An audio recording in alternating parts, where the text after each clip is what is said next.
Hey everybody, right before the show, wanted to let you know we have an update to our Patreon. A brand new monthly movie podcast is available now for $10 and up patrons at patreon.com/Talking Simpsons. You want to hear me and Bob talk all about Mask of the Phantasm, the best Batman movie of all time? You can hear all about that in our long, almost 3 hours long podcast, patreon.com/Talking Simpsons.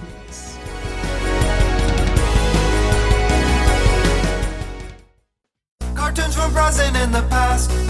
Every week will be an animated bash. What a cartoon! What a cartoon! Maybe a short but mostly shows. We'll talk, we'll analyze, exploring as we go. What a cartoon! What a cartoon! What a cartoon! What a cartoon!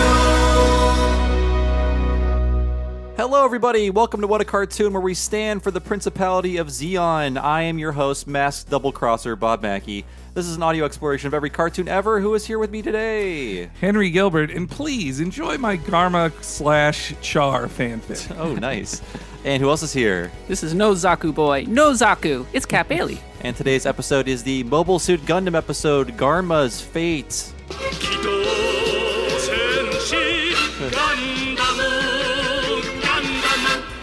I love the disco lasers in that song. What is that instrument? I don't know. I always think of like Mega Man music sound effects, like boo, boo, boo, boo. Yeah. Like The disco lasers are great. Now, obviously, we were going to do Gundam at some point. I feel fairly certain of that. But we're doing it now because premium patron Nick wanted to pick this show and this specific episode of the original Mobile Suit Gundam. So thank you, Nick. Yeah, thanks, Nick. I would have kicked down their door and been like, Gundam, let's do it right now. And we got the biggest Gundam expert, I believe, in the Tri-County area. Cat Bailey is here. Woo! Yeah, how long have you been a fan of Gundam? Let's start there. Yes, I became a fan of Gundam when I was living in Japan in 2007. And if you live in Japan, you just cannot avoid Gundam. It's everywhere. And especially in 2007, you simply could not avoid Gundam because this was when Gundam Seed Destiny were really big at that time. They had the arcade games, the Rango versus Zaft, and all of these different things. If you went to the toy aisle, models as far as the eye could see, people would just casually reference Gundam. It was actually pretty remarkable. It's like Star Wars over here. And so, I checked it out. I got into it. I found that I really ended up enjoying Gundam Seed, which may surprise some people. Because, it was a remake. At the time, it was fairly modern. I did not know anything about Gundam going in, and I watched it through the eyes of kind of a sci-fi fan, and the things that really stood out to me were I really loved how the battles were shot and framed, and it looked real to me for the most part. It felt realistic. I liked the fact there was no warp drive, no aliens. I liked that they wore spacesuits in battle and that there was zero gravity. And outside of the fact that they were flying giant toy models, essentially, they really kind of went out of their way to make it feel as real as possible, which made me invested in the universe. And so I told my Japanese students, oh, I love Gundam now, Gundam Seed, oh yeah. And they're like, no, you cannot like this. There was a lady when I was doing this for like a group discussion. She said, oh yes, Zeta Gundam, the remakes are out, and I am going to go see them with my husband. I'm like, oh, I also like Gundam. She's like, oh, you like Gundam? Okay. Well, which Gundam do you like? You cannot say Seed. If you say Seed, we cannot be friends. Whoa. You'll be deported. Wow. And there was another student who I was talking to about it. He was a Gundam super fan as well. And one lesson he comes in and he's like, here. And he gives me burned copies of 0080 and the 3 movies, like complete with little labels on the disc, and says, just watch these. And so that's when you watched OG Gundam. That's when I watched OG Gundam, and that's when I fell kind of madly and insanely in love with it. And to this point, I've kind of kept buried it a little because most Americans are like, Gundam, what? And so I keep it buried, but occasionally I let it out. and get really nerdy This is the right about place it. for it, for sure. Oh, Bob, what was your first exposure to Gundam? Well, just by being an anime fan, I was made aware of Gundam, and I didn't see Gundam Wing on TV, but I knew it was airing. I don't know why I didn't watch it. Yeah, that was the first time I ever heard of Gundam. Was Gundam Wing on Toonami. Yeah, that was it. yeah. So I started watching this in the summer of 2001. It started airing on Cartoon Network. Somehow, inexplicably, I felt like a show this old could never work, and it didn't, because it was pulled off the air shortly after September 11th. And I think they used 9/11 as a good excuse to pull the show. But Like many things, 9/11 was used as an excuse. yes, we'll just cancel this TV But show more and to movie. the point, it's Bandai Namco meddling because Yeah. Gundam Wing was a big hit, and Bandai Namco, instead of going, oh, Gundam Wing really worked, we shall put on Gundam X next. Gundam X was kind of a scarlet letter for Bandai Namco because that was the first Gundam to actually be canceled since the original series. So they said, no, now it is time for Americans to understand the real Gundam. And so they put on the original series. And to be fair, in my opinion, the original Gundam is probably the second best out of all of the Gundam. That's my personal opinion.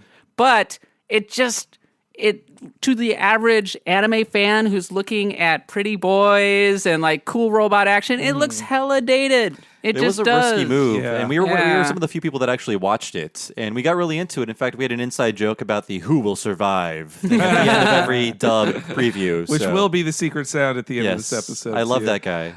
No, yeah, the Gundam was in a weird place then. Actually, I guess you and your friends must have been watching that and Case Closed around the same time. And Case just- Closed was probably 3 years later, I think. Okay. So, but it was in the same You were all the rough Cartoon time Network period. anime underdog fans. We were all the fans they needed. Well, Gundam Wing really opened up the explosion to an extent with a certain anime fans of a certain age, i.e., our age. yeah, for North America, it was the big moment. Well, so it looks like I win the contest of who watched it first, as we No. always Of do. course. No, but I did because I didn't know anything about Gundam other than just like I saw pictures of robots in Wizard magazine and other magazines that had comic book stuff in it. And then in 1998 there was a website called Anime Village, which I'll get into in the history a little later, but I think I know of this. they started selling Gundam for the first time ever officially in America on VHS. And so I was like just so hyped to be in the ground floor of it. And so And we know how much you love being on the ground floor of anything. it's very important to me. It's more important than content, I would say. Just that, but I did like that. Bragging so, rights. It's paying off right now, guys. Finally, 20 years later. So I did get the first 3 movies and the box set for 0080 because it helpfully came out on my birthday. But it was only dubbed. So, like, you couldn't even watch it in Japanese. No, they came subbed too. There were Oh. subbed ones you had to pay $10 more per I see. tape for sub. There but- was a huge problem where some were dubbed, some were only subbed. It was very back and forth on that, very inconsistent. Bandai Namco didn't really know what they wanted to do. The with it, but, distribution is just frankly horrible in America for all Gundam. But so the first time I finally saw it, it spoke to all the things I loved about classic anime, both the original series and 0080, which someday we'll probably get to that. But the original films I really love because I just love that era of anime, that style of animation, that character design. And then on top of that, just the storytelling and the realism of this giant robot show really got to me in the same way that I enjoy, hard sci-fi or hard-ish sci-fi like Star Trek, as and this is more like Star Trek with some Star Wars sprinkled on top of it. It's kind of a split between the two. It's Star Trek in the sense that it's trying to be fairly realistic and everything, but it has definitely has Star Wars space fantasy elements in it. To the average, it seems like everybody of a certain age in Japan grew up with it and is revered in Japan in that same way. It's a nostalgia thing. And right now, the original Gundam is treated like the original series of Star Trek, where it's like, most kids probably weren't old enough to remember when it originally aired, but maybe their parents loved it. It's ingrained into the pop culture, certain references, certain moments, like the episode that we're going to talk about today, just constantly pop up. So This is kind of a major, one of the most important episodes of the whole series, and Yes. a actual like major turning point in the entire plot. I would say of that the it's original the series. most important. One of 2 or 3 most important episodes in the Yeah, entire series. you know, the first appearance of Lala might be as important. I would say maybe when Lala dies. Sure. Yeah. Oh man, 'Cause that's- spoilers. 'Cause that's such a huge moment in the Gundam mythos in general. And I mean, you can agree or disagree on it, but it's used as Char's motivation going forward, especially into Char's counterattacks. Yeah, for all that, we're not going to spoil any of that, so let's not spoil This it. is the oldest thing that we've done for What a Cartoon. In fact, it's older than all of us. Yeah, this is the first one we've done. Yes. that's I'm the older than eldest. I'm us. Elder Mackey at this table, and It was 2 years after the original Star Wars, Mm. 1979. Yeah, actually, I think of the Star Wars and Star Trek influences like basically it's the Enterprise flying around and then it shoots, it sends Luke Skywalker on missions. Like basically, Captain makes Kirk sense. is like, Luke, go out there and fight this guy. Has lightsabers and everything. Yeah. Yeah. Oh, it's not a lightsaber; it's a beam sword. Oh, my apologies. a beam sword. And also, my brain didn't want to accept how old it was too, because I saw it was 79 and I was like, oh, it must be coming to an anniversary. Yeah, 30 years. And I just kept thinking like, then 40 I read, years now. I know that was my problem. I kept Ouch. thinking like, oh yeah, the 20-year anniversry was, no, wait a minute. Oh no, it's 40. Oh no. Yeah, when I was almost watching 40. it, I was like, I can't believe this is 20 years old, this anime. Wow.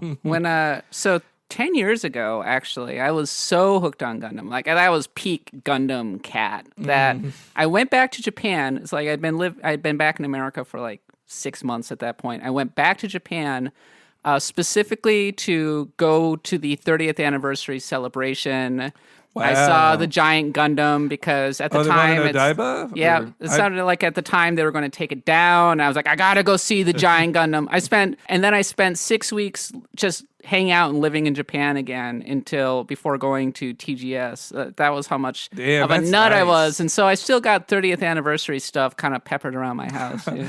No, that Odaiba Gundam's really cool. I'm glad I got to see it. It's the classic RX-78 model. Yeah, I've got a picture of me standing next to its foot, and the Is thing it the was scale? huge. Is it the scale? Yes, it was Okay. 1-to-1. Wow. I mean, they kind of pitched it as a model. It's like the most ultimate of Gunpura because it's a 1-to-1 model as opposed to one of the smaller ones. So. And have you been to like the Gundam Cafe in Oh yeah, Akihabara? but that one's kind of lame. It's Yeah, just I like the really outside bad of it. food, that kind of thing. It's so tourist, but you got to take a picture with it. I mean, come on. Every cafe is just bad food, but in interesting shapes. Yes, no, exactly. Piled yeah. a certain way.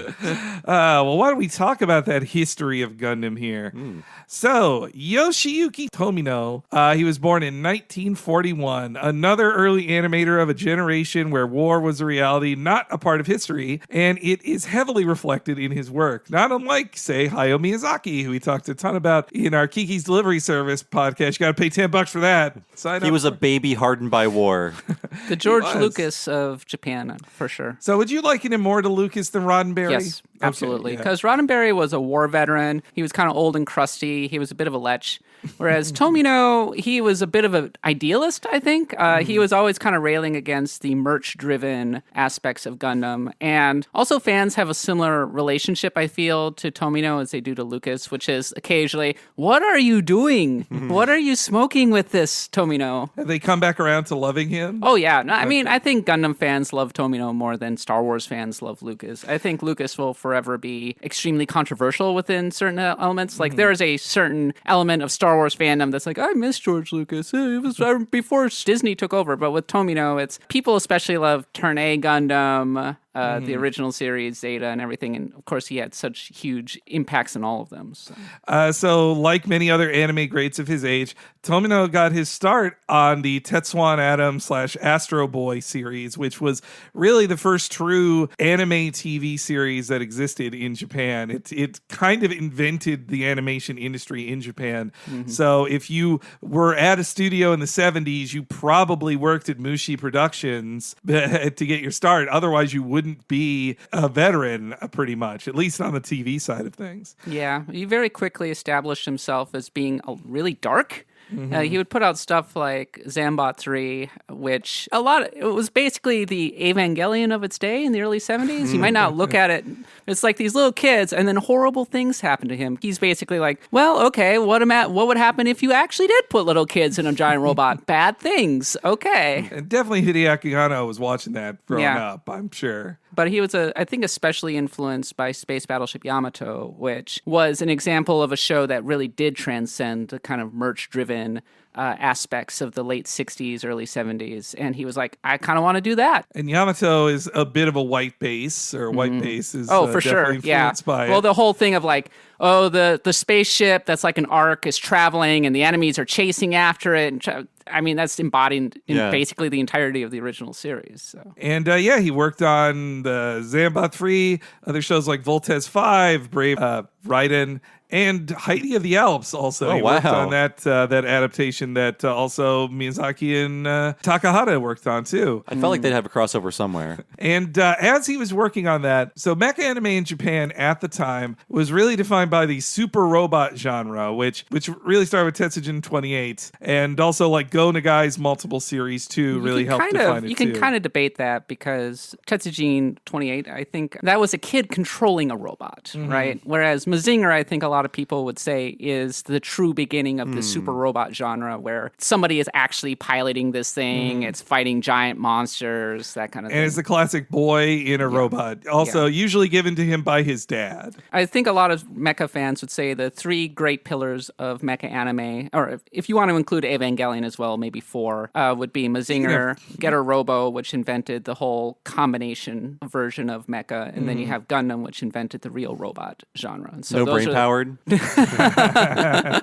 Actually, for alternate works that aren't Gundam, I really like Overman King Gainer. I have seen all of King that. Gainer was good. It's very pretty. I am actually a fan of Zabungle, which is extremely basically unknown. It's a comedic series. I think it came out in the 80s, I want to say. Really? Yeah, it's kind of set in an alternate universe. I just really like the designs in that one. Yeah. I really Good love music, too. My favorite Tomino that's not Gundam is Or Battle of Dunbine, because that's him. it's like Jesus. Escaflowne with bugs. Yeah, a lot of people like Dumbine. Yeah. It's fun, though. I've heard Ideon is really good, I too. think Ideon is known as definitely his darkest, because everybody It's coming to America. dies. Finally, it's getting there. The Blu-ray release is coming this month. So the original Ideon is much more of a classical Monster of the Week thing. It's Be Invoked. That is where it really takes off. And the interesting thing about Ideon is that it has a connection to Gundam. A lot of people kind of accept that in Ideon is basically Gundam well before Gundam. Like, Ideon leads into the Gundam universe being created. And I'm not going to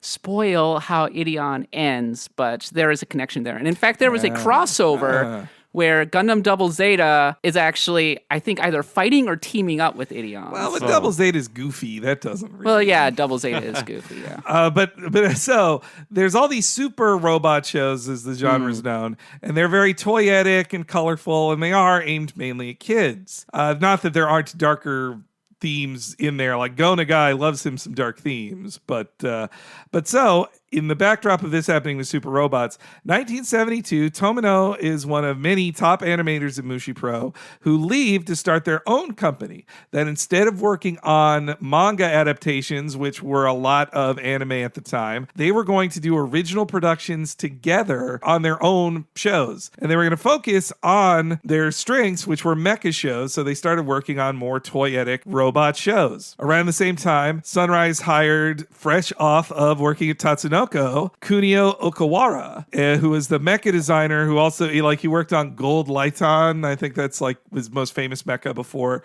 going to Sunrise.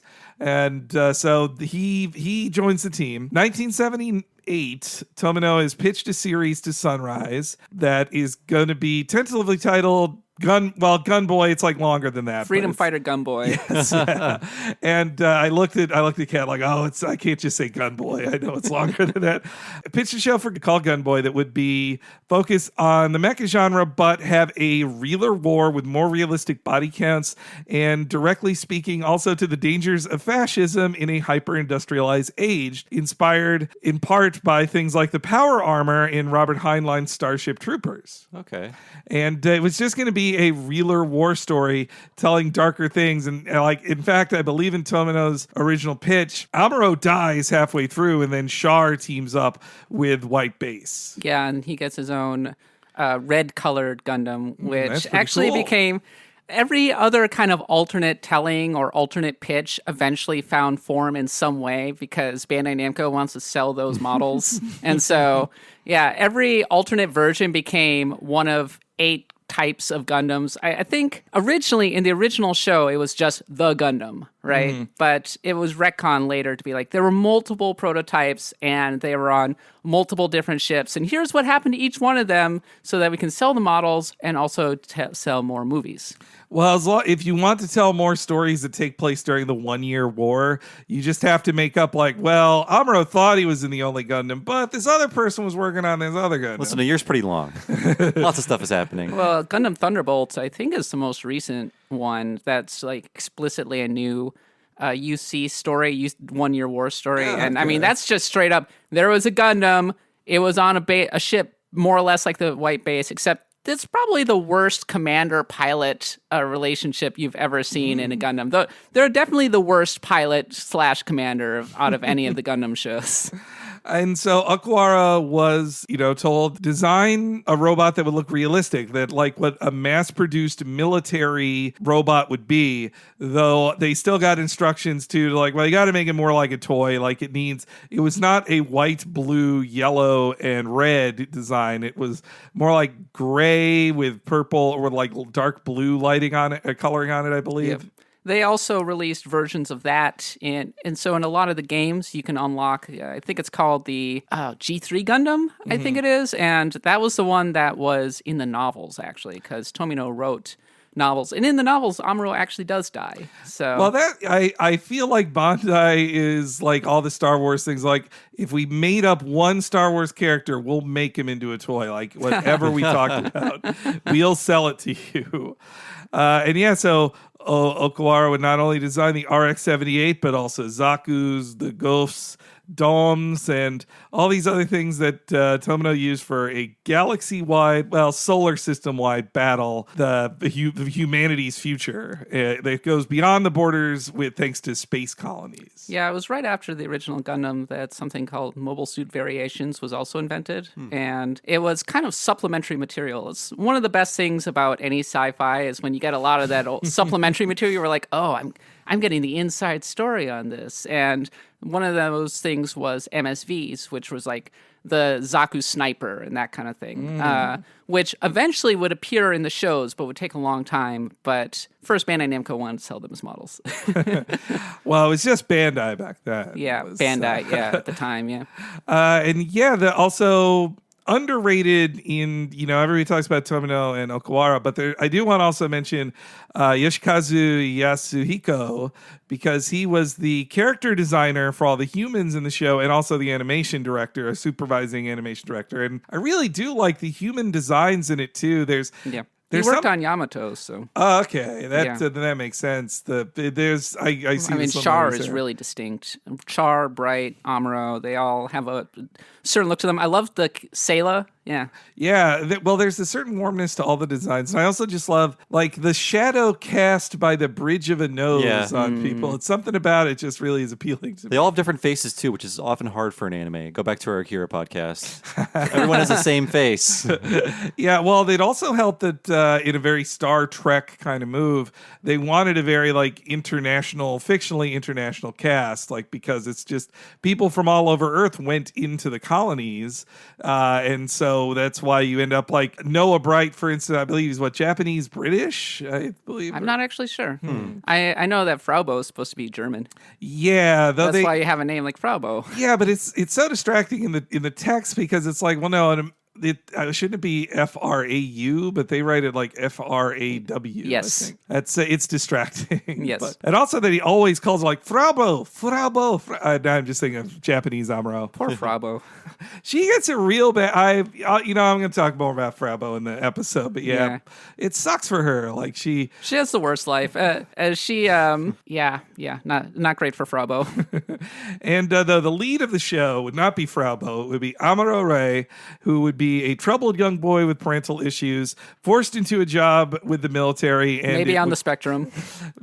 Actually, yeah, yep. A lot of people think he's on the spectrum. I mean, in that first, I can see that. I just rewatched the first movie, and he's introduced as a guy who didn't eat or get dressed and missed an evacuation order because he's like, well, I have to build this computer. Yeah. And Frauba's like, hey, what's going on? He's like, well, look at the computer. I just got to do this. Well, you think about him as kind of a savant, right? And that's how the show introduces him. Somebody who can flip through a technical manual and instantly understand how to fly the Gundam, right? A prototype mobile suit. Like Yes. he can just fly it. Yeah, well, that's also why they kind of had to just create the idea of new types, because it's like, well, how do you do, if we're trying to be realistic, how does somebody actually have the reaction reflexes to do any of the cool shit we draw Gundams doing? That's kind of like the Force, right? Yeah, it's their version of the bit- Force. It's a little like the Force. Well, yeah. also in the Gundams, the computers are helping. A lot of it is computer assisted. But That's also, true. Yeah. They have this really neat thing called Minovsky particles. I love those. Yeah. That's such a cool. Do you know about these things, Bob? I remember making fun of the name.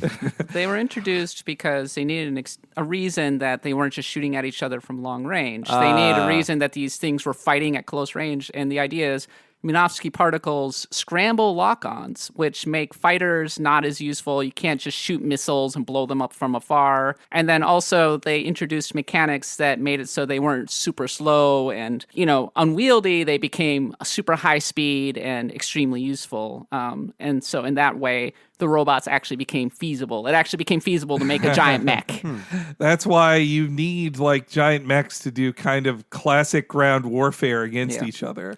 In the backstory of Gundam, they have the Battle of Loom, and in that backstory, all of the Zeon aces come in and show up for the first time in Zaku's and sink like multiple battleships. And Char earns his nickname, the Red Comet, by sinking like 6 ships at once. And that's stuff like that. just an offhand story a person says when he's introduced in like the first episode. Like, oh, it's the Red Comet. He did this. There's a lot of wonderful backstory about the 1 Year War and that such. I love the character of Amuro Ray, but I mean, the real star of the show is Char. Char Oh, yeah. Aznavour. He's the star of the entire Universal Century. Yeah. Are you kidding me? He's like the mascot for the show. And yet, and I won't get too deep into this, but I think that they don't do particularly. They have a real trouble with his characterization, I would say, especially post Zeta. So it's interesting. So Char, He's whatever he wants to be. he gets a little flanderized by Char's counterattack. I'll say that much. Well, there's also, in Char's counterattack, they even start getting into like some character literally says like, yes, he has a Lolita complex. That's Char's thing. Oh so. yeah, he likes the young girls. Yeah, he did that with Haman Karn from Yep. Zeta as well. But Wow, boy, he has a different underage girl in each. yes, he does. Well, meanwhile, like Amuro is basically like Ace. I think he is like, but The interesting thing about Char and Amuro is their Seiyu are Toru Furuya for Amuro and Shuichi Ikeda for Char, and they've been continued to be associated with the series in one way or another throughout the entirety of it. In fact, the voice actor who played Amuro was the villain in Gundam 00. Oh, that's awesome. Oh, Yeah. wow. Which was a really funny switch. Sometimes they have them play the narrators, but the voice actor who plays Char in particular has a really distinct voice. You just immediately recognize it when you hear him talking, and you go, "Oh yeah, that's Char, all right." So one of the things is in Gundam Unicorn, the villain, Full Frontal. That's his real name. Okay. Is played by Shuichi Ikeda, and the whole thing is it Char? Is it not Char? What's going on here? Well, because if Char doesn't exist in another show, there's a Char type that in all of them, and I kind of like how they play with the different Char type. Like in Gundam Wing, The Masked Man. yeah, they introduced a Char type, but then he's like kind of a loser. He's not very good, and then he changes sides. He's not the ace that Char has. Yes, I believe people called him Low Rent Char. Char is just this amazing man of mystery. Plus, he's like the classic rival type of Japanese fiction that they love. Yeah. Like iron sharpening iron, as they say. And I love the way that Char and Amuro are so different too. That like they are equals as mobile suit pilots. But Amuro is just like, he kind of grumbles about following orders, but he likes being a cog in the machine. Well, meanwhile, Char has like secrets and plans for everything, and you just wonder like, what's your deal every time? I don't know if Amuro likes being a cog in the machine, I especially in Zeta Gundam. They really well, okay, not in explore that one. But in Char's counterattack, Char straight up tells him, like, why are you just working for the Feddies Yeah, again? but the Char's a counterattack. You can't really take that too seriously, because with Char's counterattack, they were going to make the movie, and they were basically they were simplifying these two characters as much as possible. And they said, just throw out everything. The people who are watching this are the people who watched the original show. As far as we're concerned, Zeta and Double Zeta barely happened. We're just jumping straight into Char's counterattack, and we're removing all of the character development, which kind of stunk. If I'm going to be perfectly honest here, I have feelings about Char's counterattack. Well, that should be one of our What a Cartoon movies. Oh boy, 2023. Let's say that. I think it is probably the best movie, which is saying something. Well, and Tomino also, he really establishes dark tone here. Like in the first episode, they introduce the idea of like half of the humans alive are dead. They've all died in just 1 year of this war between the newly created Zeon nation against the Earth Federation. Yeah, the narration's wonderful, where they show the inside of the colony. It really puts you in the frame of mind of this setting, and it looks really realistic. Yeah, the sides are so cool looking. Yeah, it's a real colony design. I think it's called an O'Neill cylinder. And you see the inside of it, and it's talking about how people go into space and they're born there and they die there. And then suddenly there's an explosion right into the colony. And then it cuts to all of the Zaku's rising up and talking about the 1 year war. It's really neat. It's a good opening. And also it cuts a solid minute that they don't have to tell the rest of the stories. So fills some time. It's like watching TV or doing the elephant dance in Simpsons. We need that context. This is also around when I think he got the nickname. Well, after this was when he got the nickname among fans as Kill 'em All Tomino. Kill 'em all Tomino, yeah. Or something in Japanese. I think the Victory Gundam and Ideon really solidified that. And Zeta was really hecka dark. Comparatively, there is a big body count of like regular people. Like Frau has to watch her whole family explode in front of her in the first episode. Or also like Amuro's dad he doesn't even know he kind of accidentally killed his own father by blowing up that war. Yeah. That's how it goes. And I think especially Japan, people who grew up in Japan of that certain age understood war in a way because it came home. Right. And one thing that always struck me was when I was talking to my older students, especially the ones who were born, in the 40s or the 50s, like where Americans were growing up in super prosperous America, Japanese were growing up in the shadow of occupation and dire poverty and large families. And it just completely changes your outlook and your perspective. Right. And so much of the original Gundam is informed by World War II. And I mean, the show, the entire cast are children of war. And they're like also young and inexperienced. It gives you, as a story, it gives you a great intro point of like, oh, these characters are young and inexperienced. They're almost kind of everyman. I could imagine myself on the ship. But the reason for that is because there's not a lot of officers left and everybody's dying. Yeah. Well, that's the whole thing. That's why Amuro ends up flying the Gundam, is because everybody dead. Just everybody, all the civilians, man the cannons. We need everybody. And also there are a number of episodes where, like Shinji, he has to be told to get in the robot.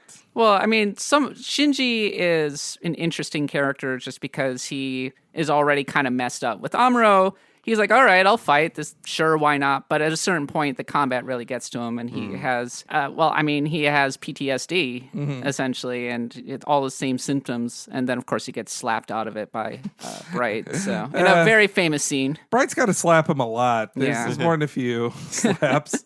And actually, it was something that struck me too in rewatching the first movie last night. Every time another soldier gets killed, like Shark usually goes like, "Oh, I know that guy. He just killed him." Like, "Oh no, it's Denim or Neil or whatever." They do name them, don't they? Yeah, they usually do. The other Zaku the Zaku is such a cool design. Oh Great my god, design. that single eye, Cyclops robot, and it has the sound effects in the original Gundam are so wonderful, and they continue to use them for years. Even now, and when the eye appears in the Zaku, it's a very distinctive, right? So, yeah. Mobile Suit Gundam debuted April 1979 on the man. ANN network. I cannot believe, it's 40 years this year that Gundam has been around. Ridiculous. And it fared poorly in the ratings, was kind of a flop. I believe actually got canceled and then Like the uncanceled. original Star Trek again. Yeah. It eventually got to finish at 43 episodes, cut short of what it would have been. And the last episodes are a little weaker, I think, in animation for that reason. A little weaker in the animation, and they really compress events a lot. But if it had gone through the full arc, it would have actually been fairly different, is my understanding. So I like what we got, though. Or Oh, what yeah. they've shaped No, I into. do Yeah. ultimately like what we got. Yeah. But after 1979, 1980 was when it really took off in reruns, and it really started to appeal. Much like Star Trek. Again. Wow.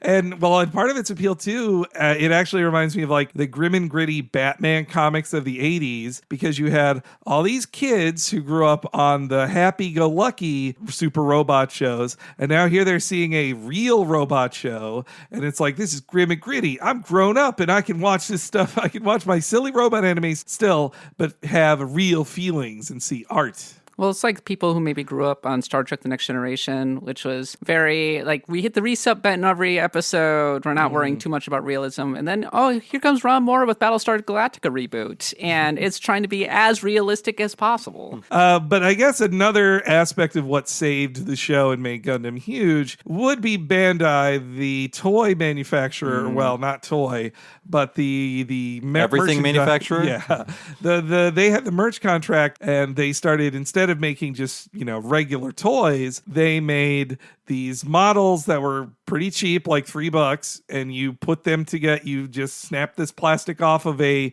mold, and then you put them together. You carefully place on stickers and maybe even customize it yourself some, and they look really cool. They do look really cool. And they were called Gunpla or Gundam Plastic. Gunpla, yeah. And has anybody here made one? I have made one once. I've done one once. I have also made one once. And once was enough for me, I think. Well, I ended up buying a few of them, but I never got around to actually making them. The first one I ever made was the Buster Gundam from Gundam Seed, which is a bit of a deep pull, but Yeah, wow. But it was fun to kind of paint it and everything. The thing, I have very complicated feelings about Gunpla because on the one hand, it's cool to have this merch, and often the models themselves are extremely neat, and I really admire the artistry that goes into some of them. Some of them, like the artists who work on these, some of them are just incredible. It's amazing. But at the same time, though, Bandai Namco's never been shy about saying this is the business.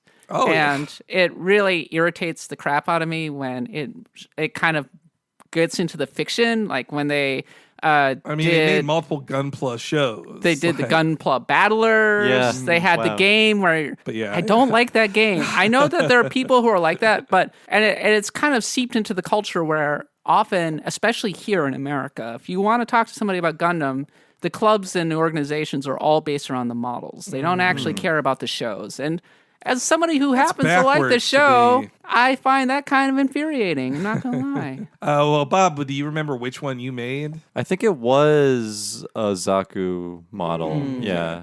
And I have two of the snap together models at my apartment now, but they're not Gundam. But they're of the same, you snap them together kind of deal. I made an RX-78. That was the one I made. And a very simple, I looked up like simplest one to start with, and putting on the stickers drove me the craziest, which is like the hardest part of it. It's pretty hard. And then once you put it on wrong, you just fucked. And you're like, well, I put it on wrong, and I can look at my mistake forever in this figure right here. Oh boy. That's why I ended up buying the fixed figuration, which are, little extremely highly detailed, extremely posable little toys. And they have them for a lot of the units that have appeared in the show, except the V2 Gundam, which is actually my favorite Gundam of them all.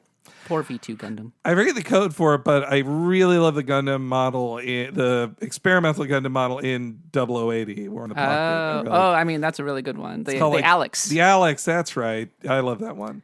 But okay, so the show is a bigger hit thanks to all the Gunpla getting sold, Bandai is loving working with Sunrise on this. Sunrise sees the opportunity here. So in 1981, Tomino oversees a repackaging, re-edit / reanimation of the entire series to put it in theaters as a series of films. 3 different films, 2 released in 81, a third released in 82. That in some cases cut stuff he didn't like from the original series, including whole episodes. The episode after this one is not at all in the film. They just don't do it. It was totally, you could just totally cut it. Yeah. It's easy to cut. Yeah. And it's, though the films themselves are still like real, like altogether, I think it's about 8 hours or plus of content. So that's the best way to watch all of these? I would say now, yes. I don't think so, actually. Oh, I wanna hear a debate. All right, let's hear this. Because the movies are in some ways more beautiful and have better soundtrack, but the pacing is actually fairly slow with the movies. And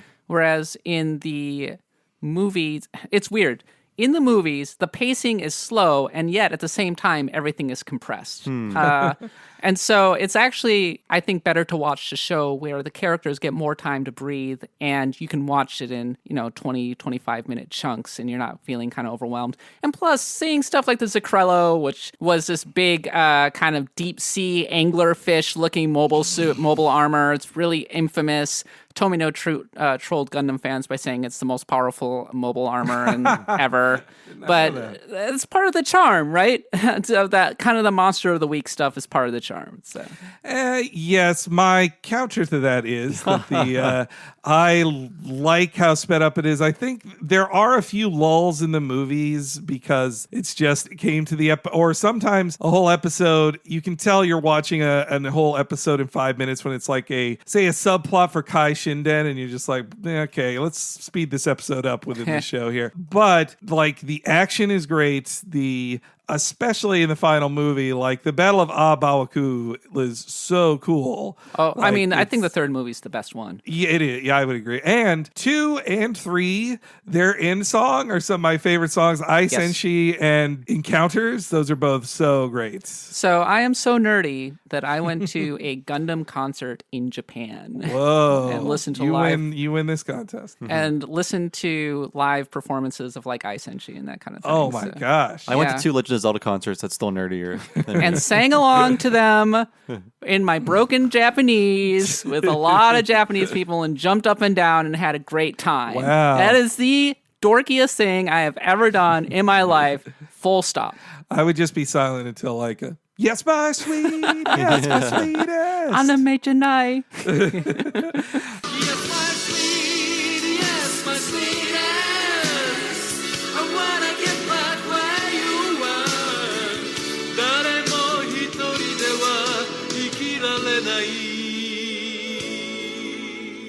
But what about Gundam in North America, guys? It's hard to get. It's been a tough, complex history for a long time. Well, so for almost 20 years, we just didn't have it. There was no Gundam nothing in America. I think what kind of spurred it on finally coming over here was that Bandai bought Sunrise in 93, 94? It kind of was like Disney buying Star Wars in a way. It was just the toy company buys the people who make the anime. That was animated arguably toy. the darkest period for Gundam as well, because that was when Victory came out. Well, Tomino left the series for a time too. Well, he was really sick of doing Gundam at that point. And Bandai was like, you got to do another one. And he was like, I don't want to do another one. He's like, you got to do another one. He's like, fine, I'll do this one. And they said, oh, you got to change the beginning. You got to front load it with the Gundam stuff because you don't introduce the toy fast enough. And he's like, screw all of you. And I am going to kill everybody in this show. And so we get all these shows that were inspired by Gundam that would never exist without Gundam, like Macross / Robotech, Evangelion, but we don't get the regular show until 1998. Bandai decides. Oh, also another thing we got in America was a shows animated by Sunrise for America, like the Centurions.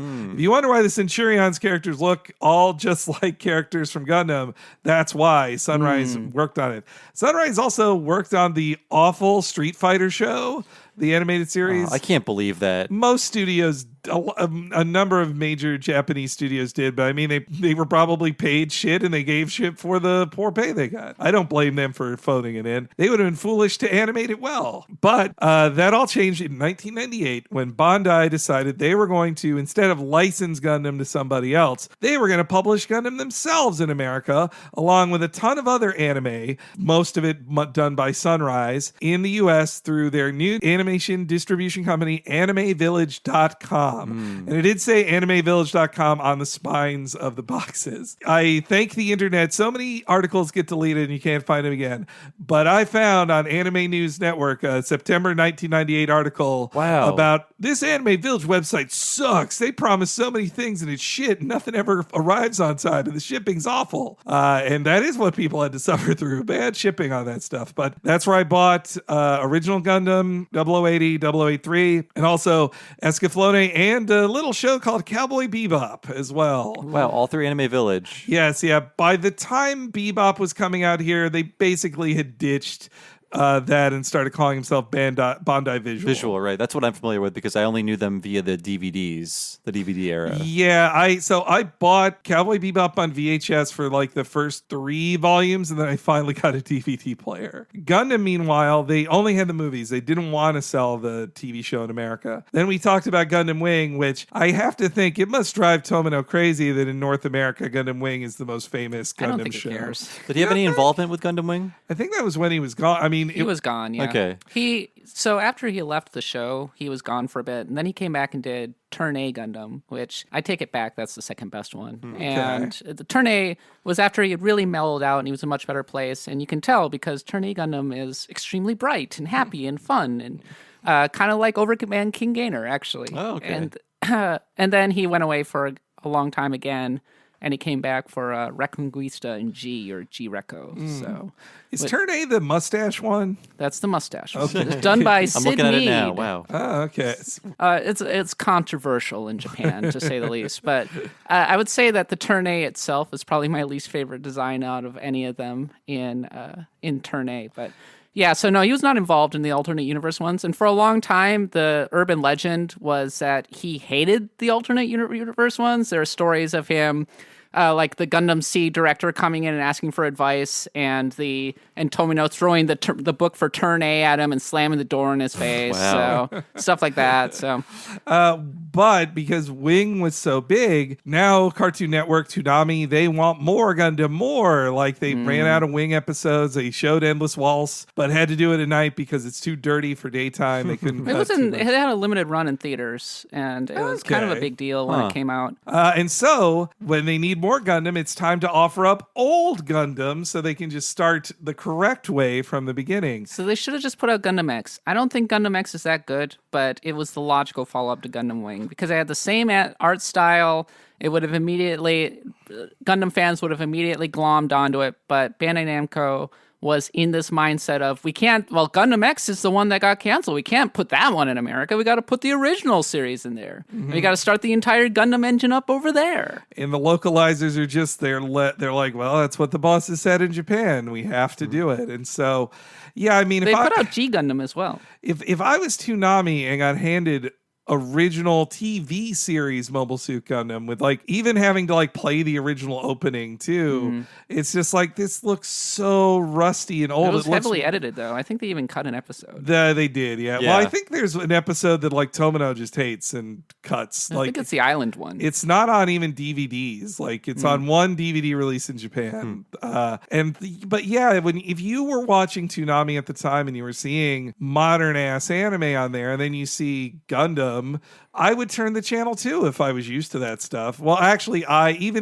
wouldn't, because I would be like, oh, this is musty and old and nobody likes it. I love it. Therefore making me better. But yeah, to 18-year-olds who are just coming off Gundam Wing or watching Cowboy Bebop or Evangelion, oh my God, the difference was just too intense, I think. I mean, even for me, when I started watching it, I feel like I was predisposed to liking the original Gundam, and even I was kind of like, oh my gosh, this is very dated at the time. I saw it as more of like a curiosity, just because I was 19 when it went on TV, and I was like, well, I'll never see anything this old ever, because it's still hard to find old anime now, but it was impossible to find anything from the 70s.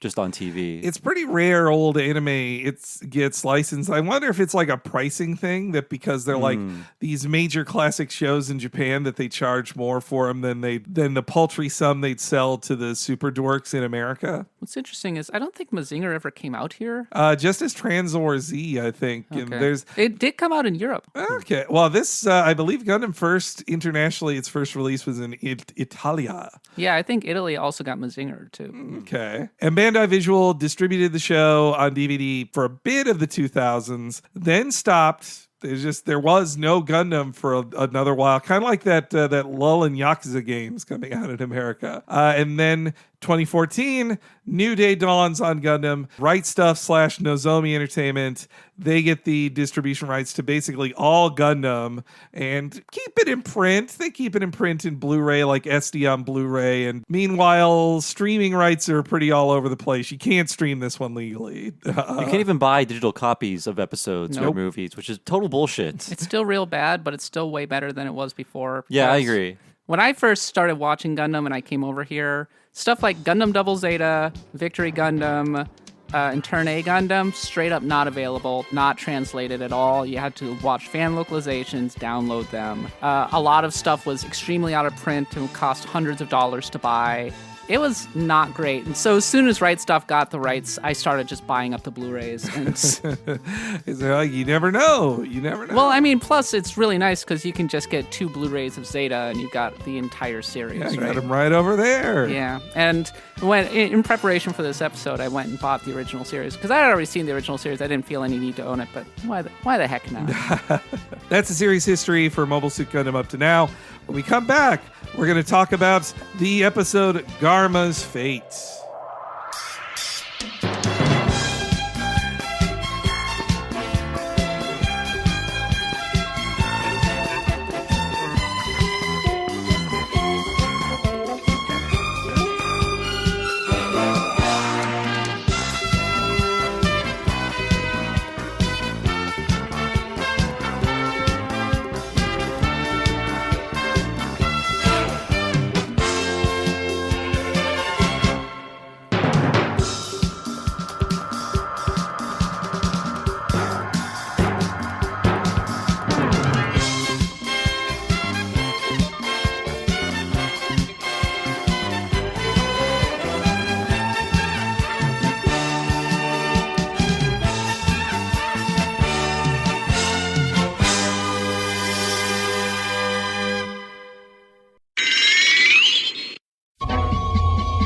Universal Century 0079. Mankind lives in colonies called sides.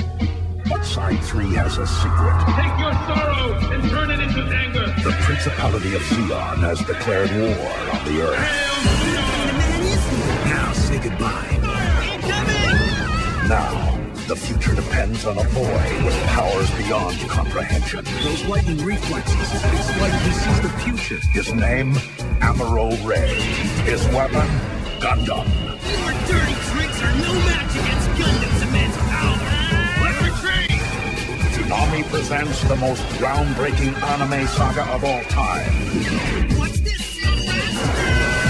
You're mine. Not so fast! Fully restored. Mobile Suit Gundam. Premieres Monday, July 23rd at 5. Suit up for the first time. Only Toonami.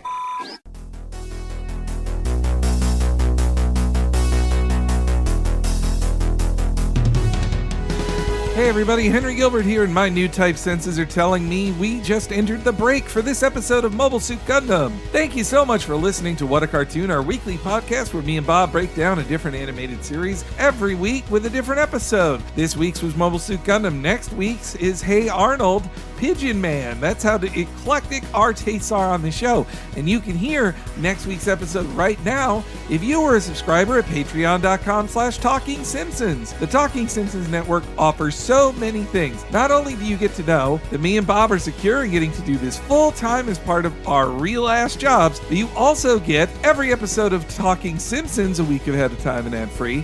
The same goes for What a Cartoon and a ton of bonus shows. We've done exclusive miniseries you can only hear as a subscriber, like Talking Critic, where we go through every episode of The Critic in the same style. Talking Future Futurama, where we did the same for the entire first season of Futurama. And it's coming soon, the first season of Talk King of the Hill, where we're going to go through the full first season of King of the Hill in the same episode by episode, highly detailed and highly hilarious style that me and Bob do it. Just head to patreon.com/Talking Simpsons and you can hear it all right now. And if you want even more bang for your buck, and you especially love our chats about anime, then you'll definitely want to sign up at the $10 level. At the premium level, you'll get access to the What a Cartoon Movie podcast. Me and Bob go through a different animated film once a month as chosen by our audience of listeners. We've done Batman Mask of the Phantasm, Kiki's Delivery Service, even our epic 3-hour Akira podcast.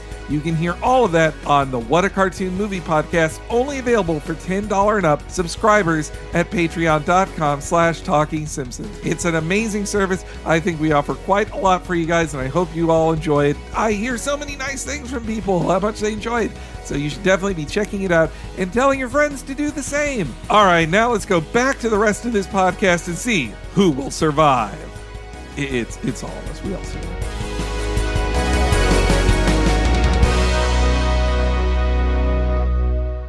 The year UC-79. The first Gundams are developed. The armor is in plain old titanium alloy. Gundam. Here, Gundam. Federation versus the Principality of Zeon. 360-degree panoramic cockpit changed everything. Gundam GPO2, codenamed Siceless. The rivalry between Amuro and the sinister Shard. 59 feet from ground to antenna. January 1, UC-80. Peace. Are you prepared to enter the saga of Gundam? Gundam action figures, dozens to choose from, each sold separately from Bandai. Visit GundamOfficial.com.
All right, so we come in with the amazing, super awesome opening song to the show, Tobe Gundam. It's one of my favorite openings ever. I just love how operatic it is. It's sung by Ko Ikeda, composed by Takeo Watanabe, lyrics by Yoshiyuki Tomino himself. It's just so it's a lot of demands on the Gundam. It's telling the Gundam to do a lot of things and to keep things in its hearts. Like a lot of themes from this era, it's very militaristic. It sounds like a military theme, but there's disco backing to it.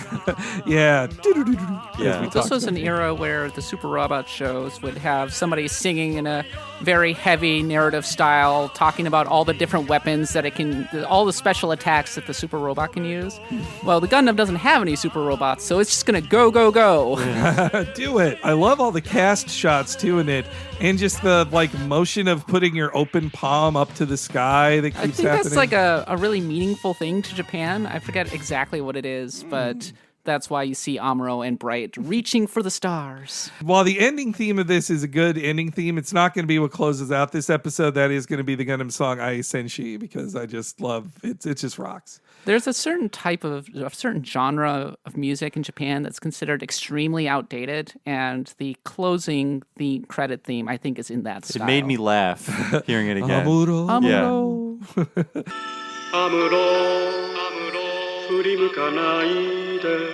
But that opening theme, sure, it sounds great in this opening, but wouldn't it sound better if it was sung by Andrew W.K.? No. No. No.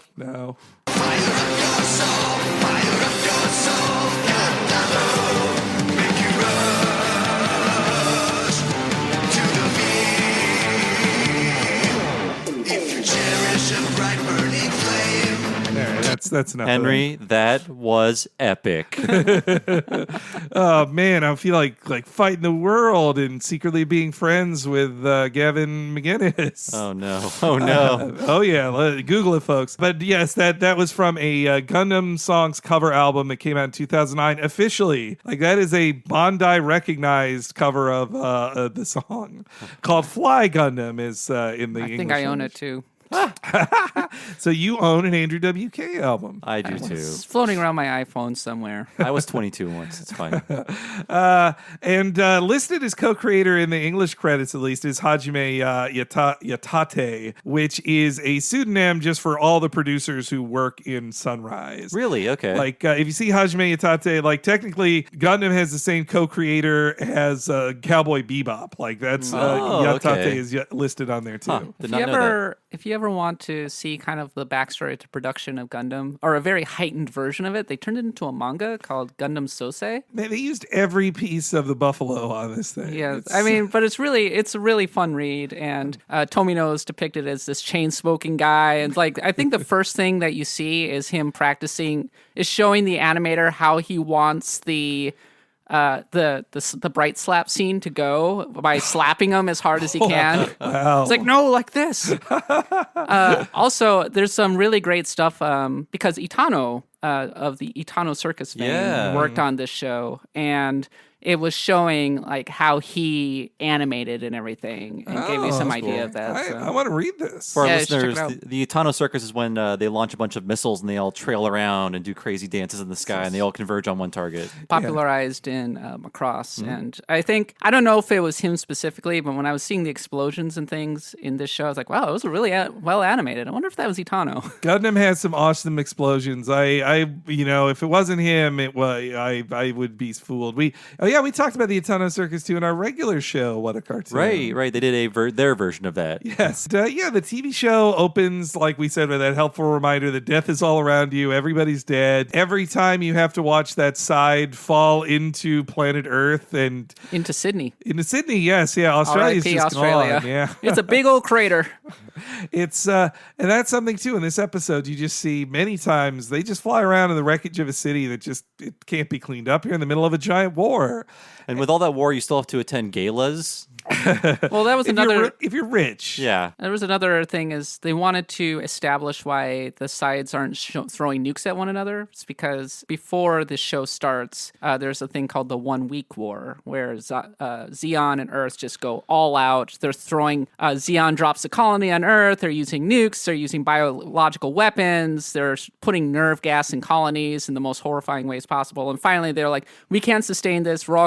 This is too bad. So they have a thing called the Antarctic Treaty, which is why they aren't using nukes, they aren't dropping colonies, and it's considered a violation of that. That's the rules of war. So, and in this opening gala that Bob mentioned, it reminds me too of how they said there's a running theme in the original show that if you come from Earth, then you must be rich. You're just like you're an Earth elite. They keep referring to you as, and then it's funny though that like even colonists who are not with the Zeon, a lot of them they're like, oh, you're from Earth, huh, rich kid. But the Zabi family couldn't be more elite. Like they made themselves like basically a European empire in space. Yeah, classism is a big theme in Gundam, and especially in later shows, which took a much more sympathetic eye to Zeon. In the original show, Zeon is just kind of World War I German nobility with a little bit of Nazi thrown in for good measure, whereas In later shows, it's established that Zeon was established because colonies were just undesirables thrown out into space by Earth. It's like, oh, we're overpopulated and polluted. Get out of here, criminals and people we don't want anymore. And they're the ones who are the grunts who are fighting, but they're being taken advantage of by these aristocrats. When you, in a later episode / later in the film, when you see Garma's funeral, it's basically like an Iron Cross plus the Rising Sun Japan flag there, just to make it extra clear who the bad guys are here. It's very German versus, it's Zig very Zeon, fascist. that's the Sig Zeon, yeah. It's about as clear as it gets there. And it's rather uncomfortably, you'll see fans chanting Sig Zeon, and he's like, maybe don't do that. Yeah, that's it's just like, hey, if Char's your favorite, he kills Zeons. Like, you're supposed to, or the zombies anyway. But I think the thing is with Gundam, it doesn't have a lot of truck with either the elites of Zeon or Earth. On Earth, the people who are at the top, and you see them in this episode, they're kind of awful. Mm-hmm. They take advantage of the people who are fighting on the front lines at every turn. They are often evil, like straight up evil, and that's how you see a lot more of that in Zeta, and then that's the same with Zeon, so it has much more sympathetic with the common person. And I like that you see kind of through Garma's eyes what politics is for him, is just like disgusting toad men coming up to you and going like, well, hey, what's your dad doing? How's your dad go? Putting up with wormy guys. So sucking up to him. Or they're the ones who are thriving under the new regime, because I think this is Zeon-occupied L.A. Oh, okay. I forgot the location of it, that makes it even more interesting that they're all the sellouts too. That like this is, I mean, I'm kind of mad at Isolina that like her dad is awful too, but I'm like, this guy killed all of your friends. Like, everybody is dead here because of the Zeon War, and you want to run off with this guy? But he's a snack, Henry. But love can bloom on the battlefield. I mean, Garma is a sexy boy, sure. He's very cute. And just so you know, like, the women literally like fall over fawning at him, just so the audience can be told he is attractive. Oh my. So Garma is introduced in Gundam the Origin, episode 3, and you see the backstory between him and Char, because Garma's appeared in a couple episodes before this, and you see that Char and Garma are like really good friends. I believe I saw a meme out there of I believe in Zeta or another one of those. Char has a line of like, I'd never betray anyone, or I hate betrayal. And then they cut to this episode and other ones of him just constantly betraying people. There's one thing I hate, it's betrayal. But in Gundam the Origin, he's even cuter. Like, he's this little boy, he's adorable. Well, I mean, Char is is at least as handsome too. Like but that's, I mean, Origin is from just a few years ago, so they got to upgrade. Which, by the way, watch it. It's amazing. I think that one actually is streaming and available. Now that I've watched this, totally I want to check it. that out. But yeah, and Char and Garma is some classic / fiction in anime fandom too. Like, because I mean, they're two pretty boys who share a bunch of like glances and history with each other. They're roommates. Yeah. Though in Gundam the Origin, Char very explicitly is taking advantage of him. Like, he's like, we're buddies now, buddy. I'm going to kill your family.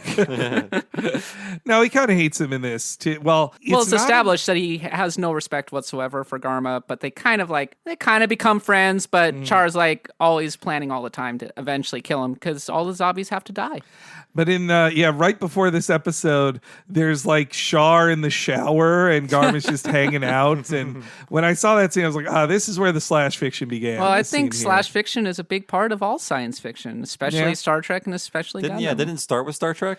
I believe it was. Oh, yeah. Kirk and Spock. That's where it all began. Yeah, that Char is just so good at politically maneuvering in this. You get to see even just little moments where like he says, oh, who's that guy over there? He knows who that is. Char never asks a question he doesn't know the answer to, I think. So he's just pushing Garma more and more. Like he wants Garma to make a mistake, and so if he mentions this relationship that's difficult for him, then it gets worse. Garma's life is worse. He's kind of just needling him, really. Yeah, Char's hanging out by the bar, and he's got his helmet off, and I like it. I like the look of when he's got the helmet off, and you just see the mask. Yeah, yeah. That he's still just walking around with his mask on. Mm-hmm. When his helmet is totally a Darth Vader helmet too. It is, yes. Well, it's kind of a cross between Darth Vader / a samurai helmet, Which Darth Vader ripped Darth off Vader was based on a anyway. samurai, Oh my so gosh. So it comes back around in that case. That Char also sees Isolina, the daughter of the leader of this human town, and she's a beautiful, naive young lady who is in love with Garma. And Char, of course, knows he's quite a stalker. Char's a really good stalker too. And both their parents disapprove of this pairing. I guess for the zombies, it's just she's too low in station. I mean, she's from Earth. He can't marry an Earthling, I suppose. yeah, well, yeah, he's basically marrying the people who they're occupying Earth, and it's established that her father hates the Xeon, but is working with them because he's kind of looking after the people and everything. So he does not approve of this. Well, in Garma, it's I hard. wouldn't approve of it either. No, I wouldn't slap Isolina. My girl, yet. like my daughter, wants to get it on with an occupying force. I mean, come on. Yeah, no I don't thanks. care how cute he is. Garma too. He is a real fail son of a true. kid. Are you too. kidding me? He's the favorite of Degwin. Well, I mean, he's the pretty boy favorite, yeah, but I mean, he's like he shouldn't be the leader of things on Earth. He has no military experience. That's why he's in charge of the occupation, because he is entrusted with this extremely valuable duty. I think the one who's kind of the failed child out of all of them is maybe Girin. Like, I think Degwin actually doesn't like Girin at all, but Girin is the not most in this. upwardly mobile guy. Yeah, that, I think Degwin knows that Girin's a snake. Oh yeah, I mean he's the one who gets told to his face like, "Hey, have you ever heard of Hitler?" And he's like, "Oh, who's that?" Yeah, Americans love to make fun of that scene, which it is very on the nose. It's like, I am Hitler. Look at me, Hitler right here. But at the same time, in universe, I mean, it's a few hundred years later. They've been living in space. Maybe they're not super familiar with Earth history, whatever. And to them, Hitler was just another tin pot dictator from a few hundred years ago. Like how we think of like Napoleon or whatever. Yeah. Well, I say that about Garma too because like he makes a lot of mistakes militarily here, like very many. I mean, his mistake he's naive. too is He's trusting very young. Char. Yeah. That's why I call him a fail son. Also, just how he's like driven by I gotta prove my dad wrong. Like I gotta show him. He's very naive, and it's. In Gundam The Origin, he's extremely naive as well. He's like, wow, you want to be my friend? Okay, cool. Like, yeah, let's be friends. I need a friend. So what does Gundam The Origin cover? Gundam The Origin starts with when Char is a little kid, because it's about his Char's story, right? Yeah. Or how Casval becomes Char and creates that life. And Char's backstory, and I apologize for spoiling the rest of the series. This is fine. His backstory is that he is the son of a guy named Xeon. And Xeon was the original leader, and he was going to lead Xeon to great, bright, glorious future, perhaps away from Earth. And this was very controversial. He had this vision of what a new type could be. A new type was people who would kind of come together in understanding through psychic powers by living in space or something. Yep, yeah. This is the Xeon like doctrine, but then Xeon has a heart attack and dies. And it could be a heart attack, it could be poison, but it's probably poison. And the zombies are the one who assassinated him. And they take over Xeon. And young Casval is forced into exile. And he vows revenge. And that is what Gundam The Origin covers all the way up to the beginning of the 1 Year War. Apparently that is on Hulu. Yeah, and totally worth watching. It's really good. Well, Casval and Sayla have a bit of an Anastasia thing to them too. Like definitely, I mean, Japan loves them in Anastasia's story too. Because when you meet Char, he's a mysterious guy in a mask. And then Sayla's driving around trying to get people off the colony because the show starts with a colony attack. And Char's there, and they look at one another, and then Char just pulls off his mask and looks at her, and he's this handsome young man. And she's like, oh my God, that's my brother. That's Casval. Because there's a big moment where you see Char being like, I'm leaving now, bye. And Sayla's like, no, brother, come back. So that's how I watched it subtitled so many times. I just had to hear say Nissan. Yes. Nissan. That's how I learned brother in Japanese for that. So that's a major subplot through the entire show is Sayla knows that her brother is out there. She's trying to get in touch with him. etc. That's a really cool thing they do in that first episode too, or at the start of the movie. Like you think, oh, him having a mask on, he'll take off his mask someday, and that'll be a big reveal. And then he takes off his mask like right at the start. He's like, first episode. Yeah, here's what my face looks like. It's meaningless to you right now, but well, in Gundam Seed, they play it a lot differently. The mask is actually hiding something for that character. So Garma's having a little kissy session with Ice Selena. And decides that he's gonna, if he can just get this Gundam and White Base, he'll finally prove that he's good. He's good enough to marry an Earthling to his dad. They're having a real doomed romance meeting. As a viewer now, I know that when a side character has this much screen time in a show like this, he's dead. Like he's a dead man. Well, like I said, he appeared, I think, in the previous episode. Yeah, they barely set him up. He's really. flying around in his little starfighter and attacking the White Base with the Air Force, because the White Base has just landed on Earth. It has basically just showed up and is trying to get into across lines to the Federation. So that's something I really like too about White Base, that they introduced it as kind of like this spacefaring enterprise thing at first, and then a large chunk of the show is it flying around Earth and just like being this weird like swan floating around destroyed cities and canyons. And then it goes back into space. But yeah, actually one of my absolute favorite moments in the original series is the first time they get down from space into Earth and a little kid's like, oh my God. Like they had actually never seen Earth before and like, what the heck are those? Oh, those are clouds. That's the ocean. Oh, what? Yeah. Well, they freak out to lightning too. They're just like, what is this? What is this attack from the Federation? No, it's lightning. I've heard of it on Earth before. Yeah.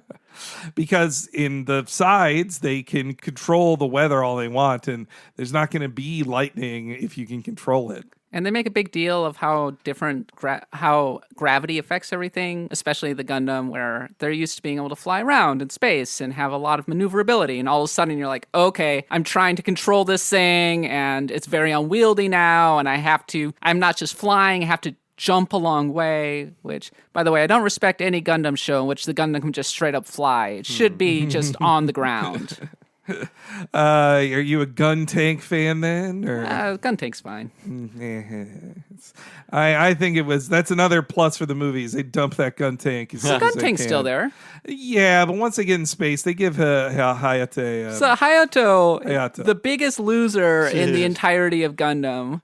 It's like he ends up with Fraubo, and it's basically the consolation pairing. Yeah, well, because Amuro, spoilers, Amuro didn't want her either. Yeah. So it's just he's just like he's lying there on the ground, going, "Oh, I suck, and I'm never going to be as good as Amuro." And Fraubo's like, "Hi, Hayato," and they're like, "I love you." Yeah. Well, they give the short guy the short Gundam too. That's not very. Well, he's flying along. And forgive me, I forget. Oh, Ryu. He's flying along with Ryu, and they're kind of paired up together in the gun tank. Meanwhile, I love the character Kai Shinden. I love his just cynical, constant sarcasm. That's what I like about him. And also that he is voiced by the same voice as Ataru Moriboshi. Oh, really? Urusei Yatsura. Cool.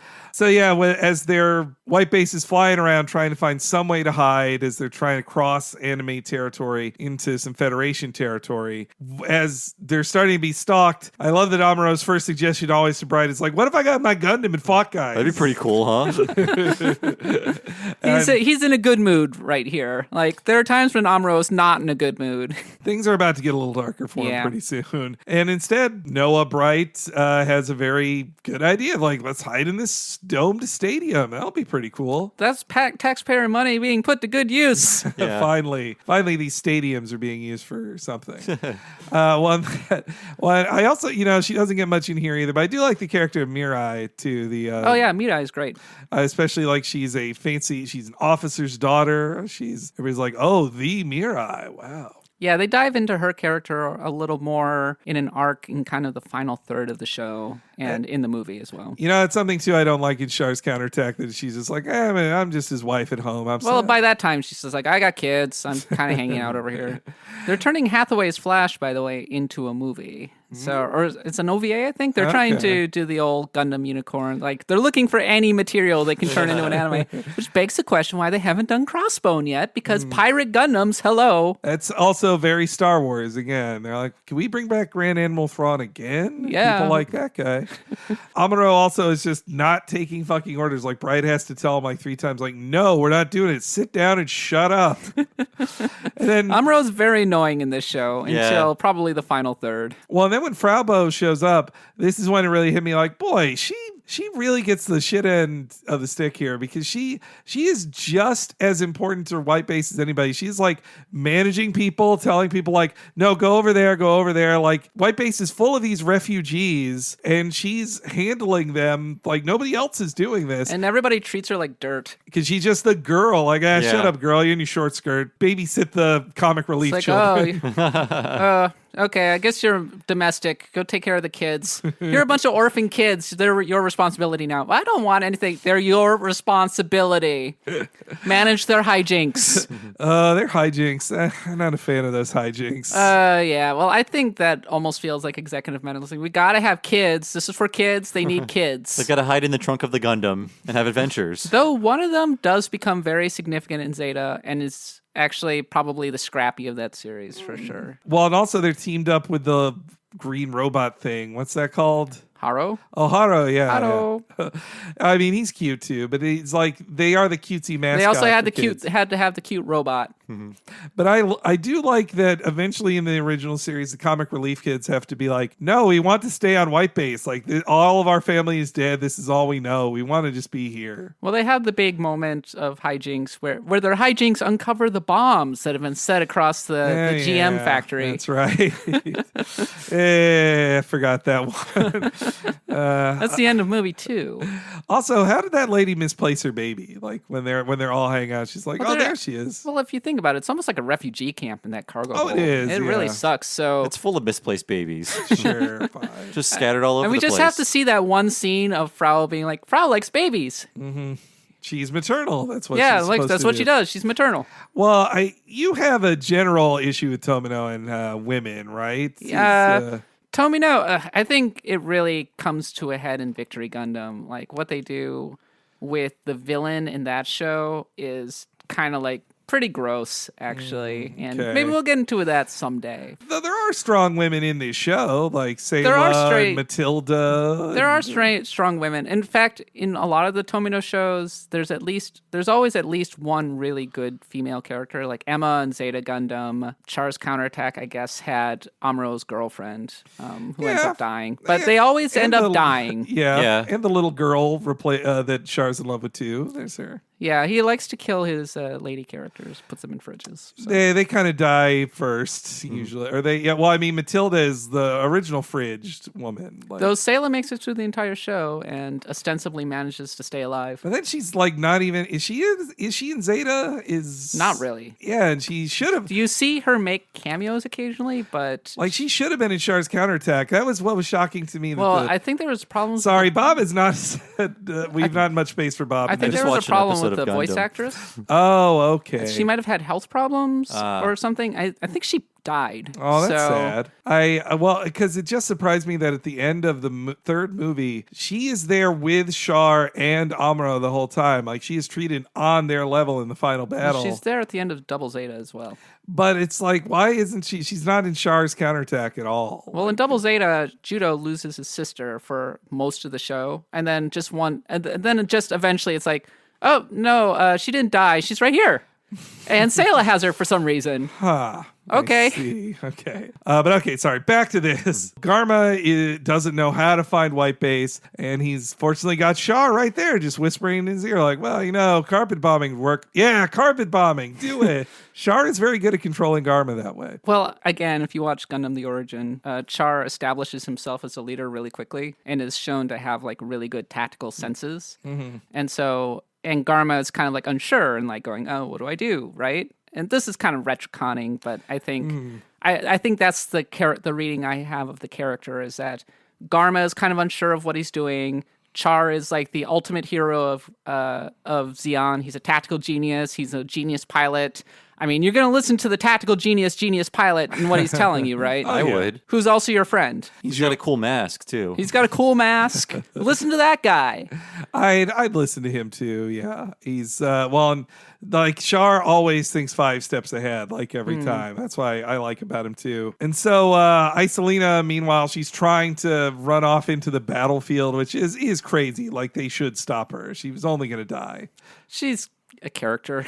Well, I mean, she's just there to make you feel bad weep. for Garma. Yeah. And, Well, her whole thing is she has a relationship with Garma. That's literally her entire character. And then we go to the commercial break, so we get the Gundam eye catch. I love the pose with the sword and the shield, like, And it ends with a chew. yes, yeah. What is that? I don't know. Is that robot?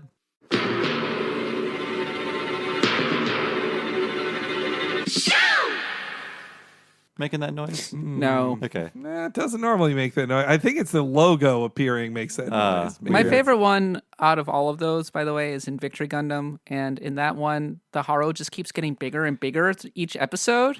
And this poor dog is sitting next to it, like looking at it and going, what the heck is going on? Until the Haro is enormous and starts rolling toward it. It's like, no. Yeah, it's worth watching Victory Gundam just for that.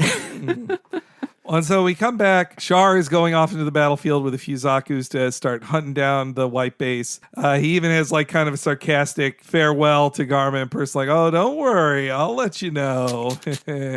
And I also like, too, that Char admires white base improving. He's like, oh, yeah, they gotten better. I remember them. They were pretty amateurish. I mean, this episode is a major choice Char makes that he's like, he could kill white base or he could kill a Zabi, and he makes his choice. Well, it's an obvious choice for him.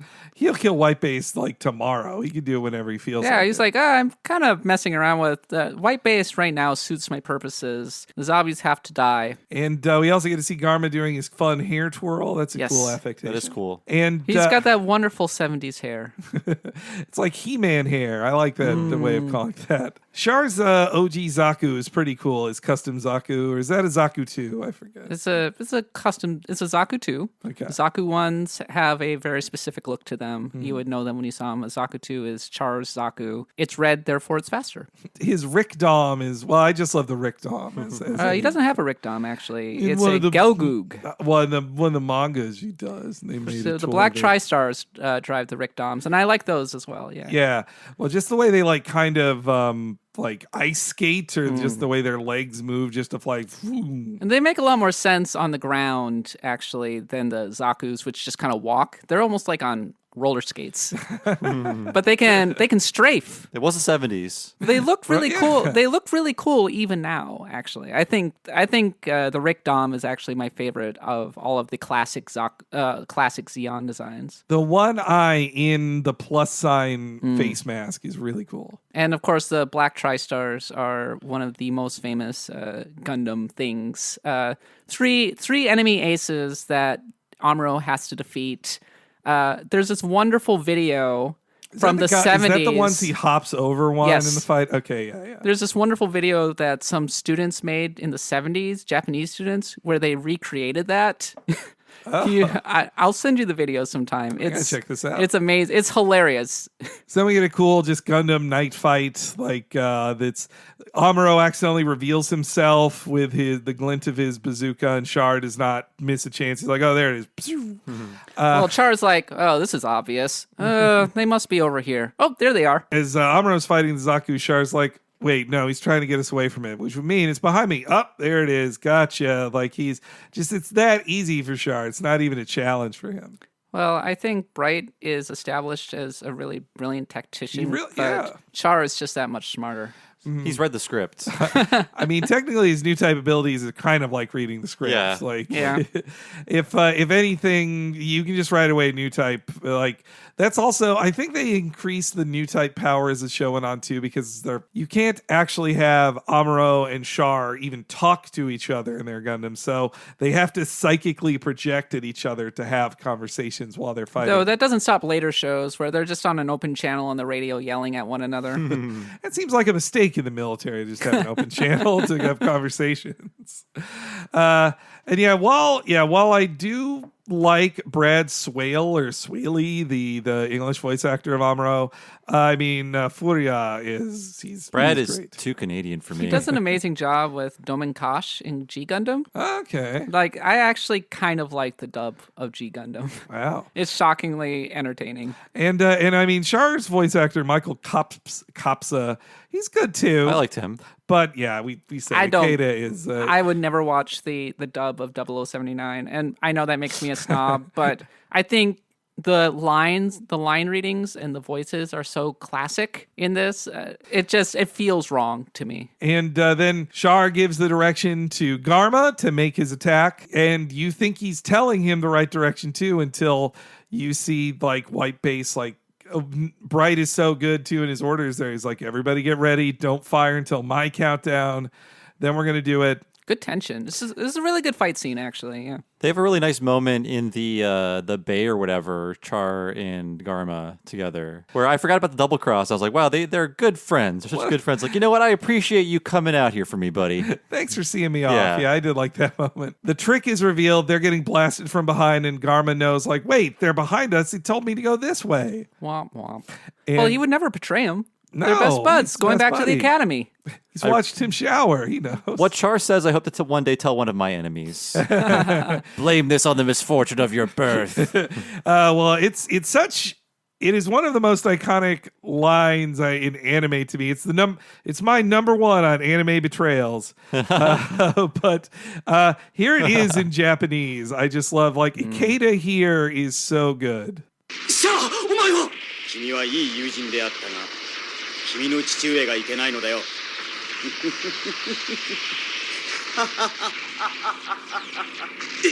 シャー、測ったら、シャー。 You bastard, Char. Blame this on the misfortune of your birth is probably one of the 3 or 4 most famous lines in Gundam, along with, my father never beat me, and this is no Zaku boy, no Zaku. Just his laugh, Oh, it's a great laugh. It's where you know that Char is actually a sociopath, and he doesn't really care about anybody but himself. he doesn't want to win this war. He doesn't he's got all these plans for himself. So even his girlfriends, like Lala, They're tools. He uses Lala all the he time. only uses them as long as he finds them interesting. The second they cease to be interesting to him, the second he doesn't care about them. And you see that the most in Char's counterattack. Mm-hmm. He's not a good guy. You wouldn't want to date Char. No. You wouldn't want to know Char because you never know when he's going to stab you in the back. You couldn't trust him at all. No, but Garma has a plan B. Suicide. Yep, suicide. Turn it around. Well, it's an interesting moment too where the pilot just says well, we can't get higher. He's like, all right, then just turn around and ram him. I got to take out White Base at least. And he's such a fucking fail son. He couldn't even do that. His kamikaze attack fails. All it results to, once it explodes, and boy, is it a great explosion. It's just rocks bouncing off the hull. This is this is the Itano stuff, I'm sure. Yeah. Oh, man, there is a great just pause and scan across a painting of explosions and lights. That's just so gorgeous. We talked about that too, and that was one of our favorite things in Kill la Kill when we did that one. I want to point out just how much I love the mechanics in this, because in later shows they do feel a lot more toyetic. It looks like they're flying iPhones, that kind of thing.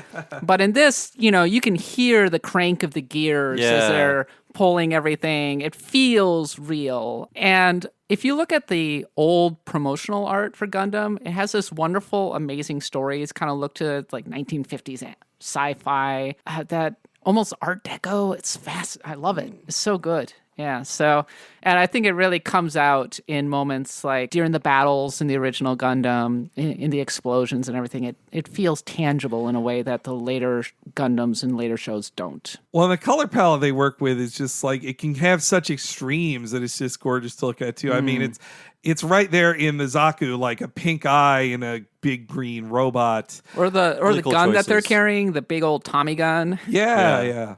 Or the fact that the Gundam will be carrying both a beam gun, which it looks like a rifle version of Han Solo's gun from Star Wars, and then also a bazooka. It finally all clicked together to me when I saw that Okawara would go on to design what we know as Transformers, or some of them. Like Optimus Prime just is a Gundam. Oh yeah, for sure. But he's red and blue. They kind of reverse the coloring of like replace white with red and the red with white. But up next, Iselina finds out that Garma is dead. Dead serious about finding White Base. Sorry, I just wanted to do that. No, and her dad like couldn't be crueler about it. Just like he can't even face her. Just like lights a cigar. Meh. She's got to go beat up that poor tree. Come on. There's some very heavy cigar acting there around him. And then in the next episode, she tries to take revenge. Actually, yeah, and they just kill her off there, like too. Which she points a gun at Amuro and then fails. Then like the White Base buries her, I believe, because they're just like, this poor girl. She didn't know no better. R.I.P. And then Zabi drops his ceremonial sadness scepter. That's, it's really interesting. I wouldn't know this if I didn't just watch the movie and how they adapted it. They just say that, they say it in the episode too, but they say it in the film also that like he didn't say anything, he just dropped his cane. Yep. But you don't see him drop his cane, because I think the first time they want to show you Sovereign Zabi is when the rest of his kids show up for the state funeral, so they don't show that moment. I think that's the first time you see Degwin, and I think that in prior shows or in other shows, he would be kind of the evil emperor, monster guy. But in this one, he's just kind of a fat guy with sunglasses wearing a ceremonial imperial robe. And he's kind of sympathetic a little bit. I mean, he's conniving, but at the same time in the show, he loves his kids. He wants to look after them. He has a very specific vision for how Zeon should be run. And ultimately, he does try and make peace with the Federation. Mm-hmm. So he's kind of a complicated and interesting figure, I think, I think all of the Zabis are really great in their own way. Like his son Dozel, who's huge. He's like this monstrous Frankenstein almost looking guy. His Frankenstein is a great way to put it. Yeah, but he's like a Frankenstein with a heart of gold. He's like the gentlest and most and nicest of them. So, and he's the one who has the little baby daughter that he wants to save. So, oh yeah, yeah. And the sister, man, the way she Cassilia. Yeah, the way she gets iced by Char is something else. Man. All-time classic. Boom, headshot, incredible. Oh my god. Oh, speaking of headshots, in the Zaku fight too, just the way like he just bazookas a Zaku in the head, Amuro does. Like that's I love really that. cool. The battle scenes in the original Gundam are really well done. Just like posing and like the best combat. See, the reason that the original Gundam is so much better than so many of the later shows is, and the later shows like Gundam Wing, it's like, we're gonna fight 50 Zakus now. Bam, bam, bam, bam. They're all dead. Whatever. Whereas There's in this no, one, choreography, yeah. The best Gundam shows are always the ones where an individual random Mook unit can actually pose a threat. And so it actually feels like the battles have some kind of meaning to them, right? And later on, it's like, oh man, Amuro took down 6 Zakus. He is insane right now. This is incredible. Whereas in later shows, it's like, the Freedom Gundam, it's invincible. It has a beam weapon that takes out like 20 Zakus at once, So it's why the original Gundam is one of the best. Like we said earlier, this is maybe the most important episode in all Mobile Suit Gundam the series because it's a huge turning point. Yeah. It's when Char reveals his true nature. It's when the first like major enemy in the show dies. From this point onward, like White Base will have a targets on its back because it is blamed for the death of Garma. I mean, they did kill him. It's a huge twist as well because you're like, oh my god, because that something is up with Char, but when he does that, it takes his character to a whole new level. Mm-hmm. And from that point on too, like this follows straight into the next big bad of the show, Ramba Ral, who will teach. Who's very sympathetic. Yeah, again, very sympathetic, and he's just a guy following orders too. One of the most famous fan favorite characters, along with Garma, in the series. So, and this is also what causes Girin to have his like basically Nazi rally at Garma's funeral as well. Yes, another extremely famous moment in Gundam history. And though it's a little weird to me too that they call it a kamikaze in the English version. I'm like, Yeah. Interesting. It's a choice, all right. But I guess that was our episode on Gundam, everybody. Do we have any final thoughts on this? I love the original series, and if you can get over the kind of the 1970s look or embrace it. Yeah. It's a distinct visual style that I really enjoy. And I've always said that I'm more of a sci-fi fan than I am an anime fan, and Gundam kind of exemplifies that. Lose your anime shame, Kat. I think the reason that I like Gundam so much more than maybe, say, Star Wars is that Star Wars is a wonderful kind of fantasy fairy tale at its absolute best, where Gundam actually is about something. And it has great themes of humanity in space, classism, explores war, and it's fundamentally anti-war, and it's on the side of the soldiers and the people on the battlefield. And so I think it has good things to say. And then it has some of the best battles, some of the best mecha designs in all anime history. It's the progenitor of so many different tropes. And of course, Char. I mean, come on. So it's totally worth watching. If nothing else, get the 3 movies, bang them out, totally worth. I agree. It's old, but it's not like eating your vegetables or doing homework or anything. It's paced very well. It's fun. It's also silly in some dated ways. That's fun to watch. So, yeah, it's all so dated in some ways. Yeah, I mean, the disco soundtrack is so great. But I do enjoy it. I am tempted to buy the Blu-rays now because I've never seen this all the way through thanks to 9/11. That's what 9/11 took from me. Alternatively, there's an incredible comic series of... They took the Gundam show and turned it into a long-running series of comics with just gorgeous art. And you can get them in hardcover here in the U.S. Oh, I've seen those, yeah. It is the basis for Gundam The Origin. They took a portion of that and turned it into a show because it retcons some things. It adds to a huge amount of the story. It tells you the full backstory of Char. But yeah, Gundam The Origin is streaming on Hulu, and I think that's the only good Gundam that's streaming. Well, I guess really listeners Unicorn Gundam is streaming on Hulu as well. Okay. But here's the thing with Gundam Unicorn. It's worth watching, but it is so lore heavy. So like the original, it's basically fan service for the entire show. It wraps up 30 years of Gundam history, in-universe history. So not a good place to start. So it's not a great place to start, is what I'm saying. Like one of the major characters is introduced in the original series as a baby. So that just tells you all you need to know. Well, I guess Origins implies you can start there. Yeah. Also, I loved returning to this. It reminded me of why I loved the OG Gundam shows when I first watched them. Like it's my favorite Gundam series, but I haven't watched a ton. I watched the original series and the, anniversary OVAs that all take place before Zeta. And the only other show I've watched in full is Gundam Wing, actually. So, hey, there's no shame in that. No, it's fun. It was the style at the time. It's real bad. Well, hey, talk about it. If you think Gundam Wing is bad, you have not seen bad anime. That's true, because I don't watch bad anime. Exactly. I would say, so people often ask me on Twitter, Kat, what is the first Gundam I should watch? And I will say, I wouldn't start with this, actually. I think that this is kind of jumping into the deep end a little bit. Instead, I would start with Gundam 0080 or 8th MS Team. Yeah, I would say 8th MS Team. 8th MS Team has really excellent... Well, first of all, it's a standalone show, so you don't need to know the history. It's a really good standalone show. It's only like 10 episodes, and the animation's from the 90s, so it's a lot easier to jump into it. Yeah, it's an OVA, so the animation is extra good, too. Yeah, and it has one of the absolute best mecha fights of all time, period. No doubt. It's about nukes, too. Yes, and then Gundam 0080, in my opinion, is the best Gundam. Poke War, right? It's only... Poke War. It's only 5 episodes long, though it's a little harder to find. I'm not sure if it's available on Blu-ray. Oh, no, not in America. You got to get the DVD. But I mean, it looks fine. 0080 is often what I've told people to start with. If you do love Cowboy Bebop, 0083 is a 13-episode series that Shinichiro Watanabe But 0083 is kind of dependent on knowledge of the other shows. I mean you don't it can be enjoyable. To know. Great animation. Oh yeah, amazing animation. But if you're looking at something else, consider Gundam Thunderbolt.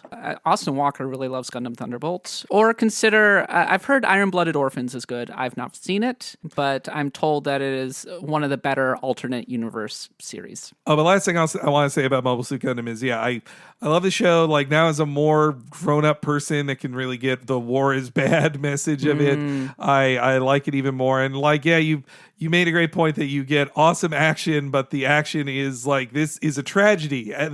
These cool fights shouldn't be happening because it's dooming the humanity. Yeah, war is not fun in this. And when Gundam is at its absolute best, it forgets that it's there to sell models, drives home that actually, no, this is a terrible conflict and people are suffering and dying and it's not great. War is hell. War is hell. Hella profitable for Bandai. Well, yeah, there is the classic meme of a Gundam shooting a laser going over the head of a person.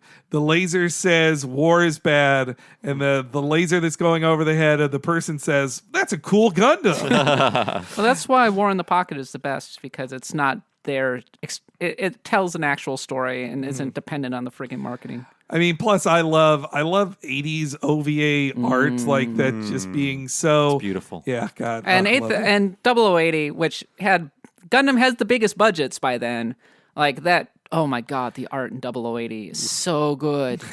So good. You've got so many places to start with Gundam, listeners. Start by asking Kat on Twitter. But yes, give me an excuse to talk about Gundam. Come on. We're going to wrap up here. But yes, Kat, you're a special guest. Tell people where they can find you on Twitter and what you're working on and your podcast and everything like that. Yeah, there's a new Super Robot Wars coming out at some point, and Gundam always figures in heavily there, and that's usually when I get on a mecha kick. So if you want to hear me talk about mecha, just time it out to the release of the new Super Robot Wars, and follow me on Twitter at _Catbot. I'm also the editor-in-chief of US Gamer, which is my day job. We have a lot of good video game related stuff, and I have a podcast called Axe of the Blood God. It's US Gamer's official RPG podcast. We're coming up on episode 200. Wow. Congrats. Thank you. And as of the airing of this episode, it may have already run, and if it has, that's the one where we talk about the best RPG ever. What's the best RPG ever? Well, you can probably guess, but you should listen to the show anyway. It's Chrono Trigger, right? Oh no, did I guess correctly? We can edit this out. That's also what I was going to say. Boy, this is a hard thing to guess. Go listen to the episode. Okay, it's Dark Souls. So as for us, we are part of the Talking Simpsons Network. Everything that we do is part of the Talking Simpsons Network. And if you want to support the show and get a bunch of bonus podcasts on top of that, go to patreon.com/TalkingSimpsons. And for the low, incredibly low price of $5 a month, you can get every episode of this podcast a week ahead of time and ad-free. And the same also goes for Talking Simpsons, our sister show. There's also all kinds of exclusives at the $5 level, like exclusive miniseries, including our upcoming miniseries, Talking of the Hill, where we're going to go through the entire first season of King of the Hill with the Talking Simpsons treatment. And there's so much more on top of that. Dozens and dozens of bonus podcasts, including a new $10 level podcast. Henry, what is that podcast? Oh, well, that is the What a Cartoon movie podcast. If you like me and Bob going through different shows, then you'll love hearing us do it for films. We did it for Batman Mask of the Phantasm. We did Kiki's Delivery Service, and most recently we did Akira for to perfectly fit with 2019, which is when the film takes place. And you'll do Char's Counterattack. If our patrons vote for it. Yes, it is up to the votes of the patrons. Patrons do the right thing. Better do what she says. They've been very pro-anime so far, so much so that next month's poll will not have anime. Not include anime.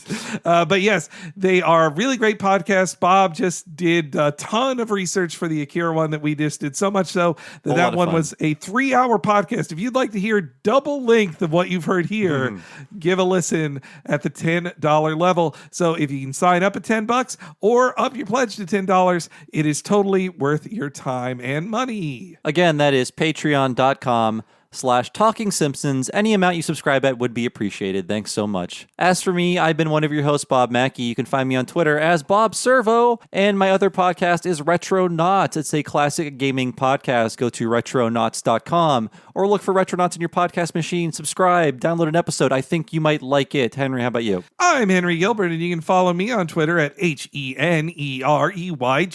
If you follow me there, you'll hear all the updates on our podcasts, on the Patreon, on all the new stuff we're doing. I might even tweet out some fun Amuro getting slapped gifts. All of that and more you'll find at HENEREYG. Thanks so much for listening, folks. We'll see you next week for the Hey Arnold episode, Spelling Bee and the Pigeon Man. We'll see you then.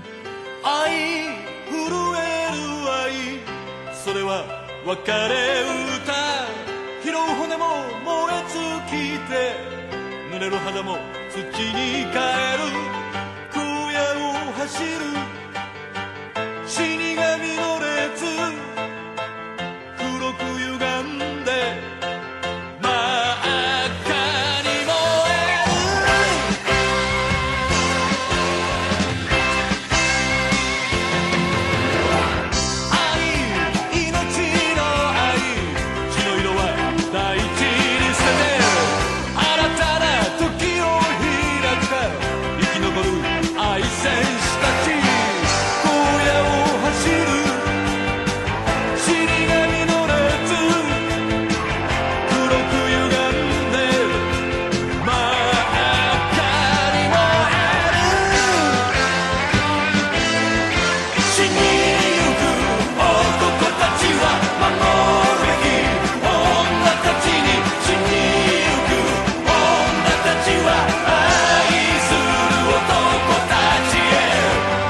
吐く早手の無時死神の列抗う術は我が手にはない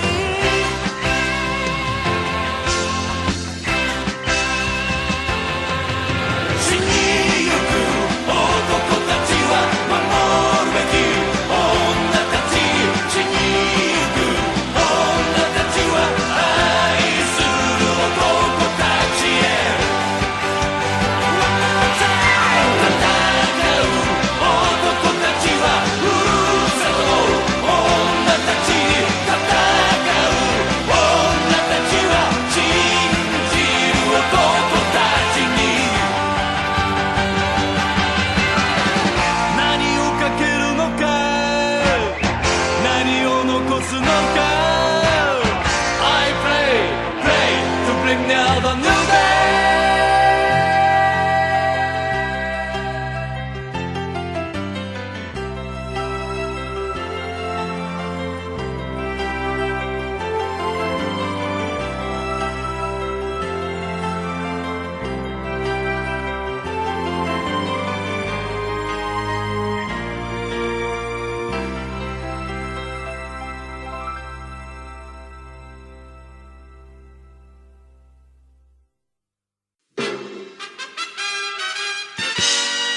There appears to be no end to the battle. Garma's remaining forces launch a vengeful assault. Ryu fights in the gun cannon with Amuro to defeat the Gao. A beautiful woman stands before Amuro trembling and aiming a gun at him. Mobile Suit Gundam. Next episode, Iselina. Love's Remains. Who will survive? Shopify helps you sell at every stage of your business. Like that, let's put it online and see what happens stage. And the site is live. That we opened a store and need a fast checkout stage. Thanks. You're all set. That count it up and ship it around the globe stage. This one's going to Thailand. And that, wait, did we just hit 1 million orders stage? Whatever your stage, businesses that grow with Shopify. Sign up for your $1 a month trial at shopify.com/listen. If you're in business, you probably have a website, but can your site handle your growth? How many visitors before your site slows down or crashes? What about storage and data security? From web hosting to virtual servers, Pair Networks provides the online infrastructure you need to start, grow, and flourish. When it comes to security and updates, don't worry, we've got you covered. Our 24/7 US-based customer support is the best in the industry. No frustrating chatbots or sitting on hold for hours. Check out pair.com today to learn more. That's PAIR.com.